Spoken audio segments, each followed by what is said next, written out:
The ocean is less explored than any other part of the world. According to the National Oceanic and Atmospheric Association, more than 80% of our ocean is unmapped, unobserved, and unexplored. This leads to a lot of experiences people can't yet explain that go on underwater, and today I'm bringing you these stories. It's a dangerous world down there with murky water, low light, required safety stops, narcosis, and so many other things. It's so scary and haunting that I decided I need to get a little bit comfortable. Comfortable in what, you may ask?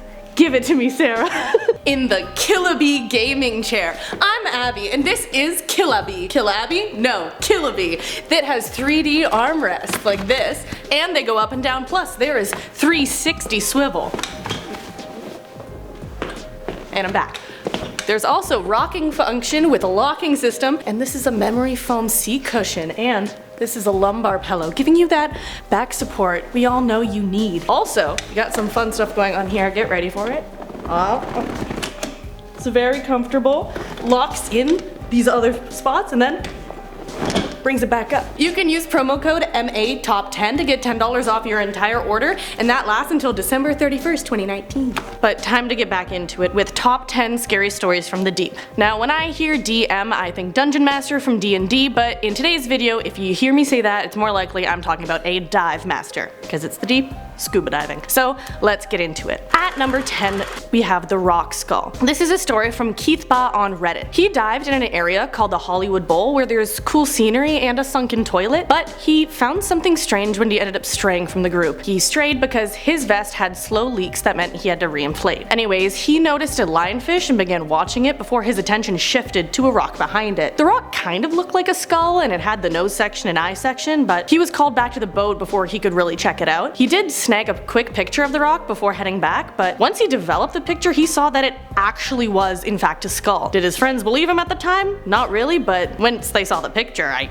guess they had to, and you can check out the photo for yourself. At number 9, we have the absent red octopus. On an unguided dive with her boyfriend, Reddit user Umbria had a trippy experience. The two divers took too long when they were looking around at a depth of 38 meters. Umbria herself started getting sleepy. They started to ascend when they saw a really cool red octopus with silvery eyes, and they had to stop and laugh at its funny face and take pictures for a bit, but that made them stay at the 38-meter depth. Staying down there leads to the boyfriend's computer freaking out and slowly bringing them back up, taking 3 spots to decompress along the way when they had only planned for 1. What happens is they reach the surface with less oxygen on reserve in their tanks than there should have been, and they begin to look for the pictures that they took at the red octopus because they were like, this is super cool. Thing is, they had over 20 photos of this same rock, but no octopus. At those depths, it's physically impossible to see red, let alone bright red, due to red light having the longest wavelength, so it's absorbed by water. What had happened was they spent too much time underwater and probably had nitrogen poisoning, and it's a similar state to drunkenness that, as the Reddit user says, makes you high and delirious until you pass out. They should have been tipped off that this was happening when Umbria herself was getting sleepy. If it weren't for their computer, who knows what would have happened.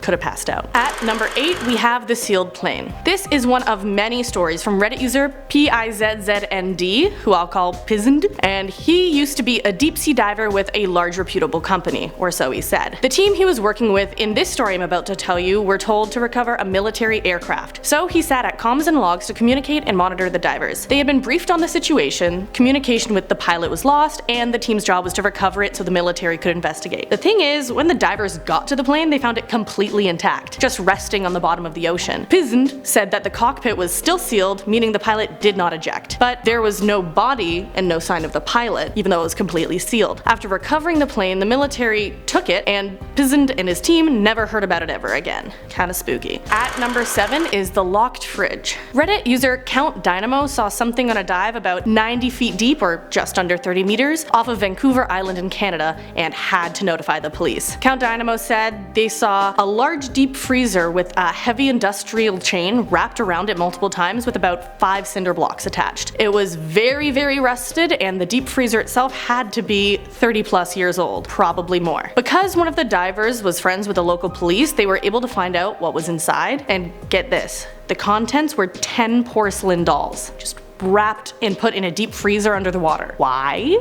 No one knows. What do you think? Anyways, on to number 6, shadow shark. This is another story from our deep sea diving friend on Reddit, Pizzend, and he said he was installing rigging gear during a salvage job facing the boat when something smashed into the tank on his back. Several of his ribs bruised from this impact. When he turned around though, nothing was there. He reported this to the other diver that was with him and topside, and so they decided to go up. While keeping their eyes out on decompression stops, they spotted a large shadowy figure circling them. They had to wait to finish their decompression requirements because safety reasons, and during that time the shadowy figure got closer and closer. First, it became close enough that they could make out it was a shark. A massive one. As Pizzend said, he has never been afraid of sharks, but there's something about being circled by a massive shark in the middle of the ocean dangling from a chain that can instill a new phobia in the bravest men. Without a cage around them, the shark came nearly close enough to touch before the divers were lifted from the water. Pizzend said he didn't recognize the species as it was bigger than a great white shark with few gray features amongst entirely black coloration. I'm thinking maybe a basking shark that's really dark? But I don't know, those ones have funny mouths. Regardless, the team deduced that the shark is what hit him in the back as they were working below on the rigging gear. Anyways, on to number 5, no air in the deep. This one is from Reddit user Kimberto5. This diver on Reddit shared a story a dive master once told him that stuck with him. On a pretty deep dive, his dive master, or DM, found a full skeleton wearing diving gear with the air on the tank turned off. When they reported it to police, Kimberto5 said they found the full story. Apparently, the skeleton belonged to a man whose wife turned off his air while they were on a dive to murder him. Keeping this list going, let's move on to number 4, missile retrieval. Back again to Pizzend, the retired deep sea diver. Him and a dive buddy were tasked with retrieving missiles that were ejected from a military aircraft but had not detonated. They had the luck of crystal clear waters around them and had found the first missile on the ocean floor. Then his dive buddy let out a curse because he spotted a wall of sand 30 feet tall growing and approaching them. Pizzend said he hoped it was just the current sending the sand their way when it could have been something else. But anyways, the wall of sand hit them and their visibility was completely shot with complete darkness. He said he put his hand on his faceplate and couldn't see it. Like, that's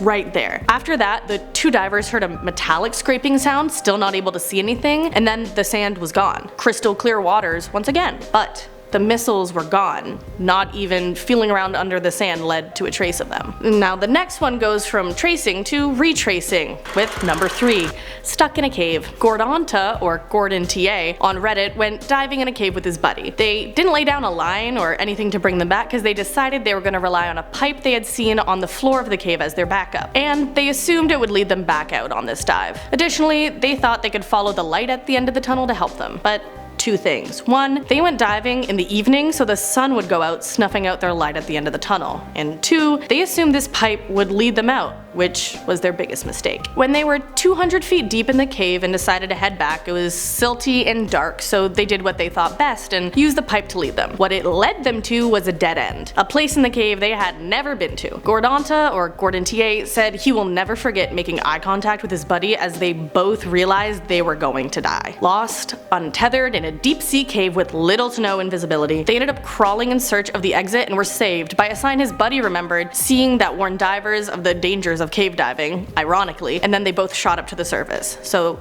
they got lucky. Thank goodness. Okay, on to number 2, the phantom diver. Just to note that our last 2 are from our friend Pizzend on Reddit, the deep sea diver, as I've said many times, and this experience happened in the Bahamas on his first salvage job. He went down with a more experienced diver since it was his first go, and they went just over 200 feet deep. He saw his dive buddy swim into the damaged portion of the ship, looking around, and he started asking if his buddy wanted him to tend to his air supply hose since it's dangerous to enter a sunken ship. It's like an umbilical cord and you don't want that getting bent or anything because that's your air. Anyways, his buddy said he didn't want to go into the ship and that he was on the other side, the port side. Pizzend reached out to grab what he thought was his disoriented friend before he realized there were no bubbles coming out of this thing's helmet. This thing wasn't breathing and it wasn't his friend. He backed away and reported that something else was down there to topside, and he expected to be mocked, but the diving supervisor did the opposite. They left bottom and started heading back up. When Pizzend asked his supervisor about what happened, and the supervisor's message was cryptic back to him. him. He said he refused to put his divers in exceptionally dangerous situations and then gave no clarification. Him and his team then declined to compete the salvage, so who knows what was down there. The last story at number 1, Pizen said is hard to explain since he didn't know how he got to his position of looking up from the bottom of the ocean, staring up at the darkness above him, which is a creepy place to end up with no explanation. He said he realized he couldn't remember getting into the water or why he was there, he just couldn't move or control his body. Over the comms, I could hear Topside instructing the other diver to find me. How long had I been down here? How long had I been missing? The other diver told Topside that they grabbed him. I tried to shout out, but I couldn't even do that. After a few frantic minutes of communication between the diver and Topside, I noticed a shadow growing closer. It was moving towards me. Topside, I found him. The other diver reached down and grabbed my harness to drag me back to our dive stage, and as he pulled me, I rolled over and got a brief glance at my surroundings. I had been lying in a pile of human bones. Now, that's not an ideal picture when the explanation you heard from your disappearance when they grabbed him. Who's they? The skeletons? Did they grab Pizen and then he couldn't remember? Kinda leaves a lot unexplained. And this is why I would never watch Pirates of the Caribbean. Okay everybody, that's my top 10 scary stories for the deep, and what do you think? I think the one where the wife shut off the air to the husbands reminds me of the song No Air by Jordan Sparks and Chris Brown. It's just all, tell me how I'm supposed to breathe with no air. It's a little dark, but it's true. There's literally a line in the song, if I should die before I wake, it's cause you took my breath away.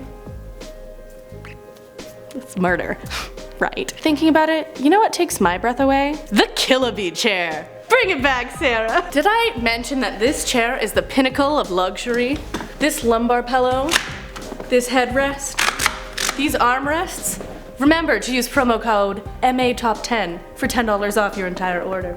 If you like this video, then check out these two from Jack over on Top 5 and their scariest horror movies from the deep, part 1 and part 2, and they will be linked below. Other than that, have a good day, goodbye, and I'll be relaxing in my KILLABEE chair.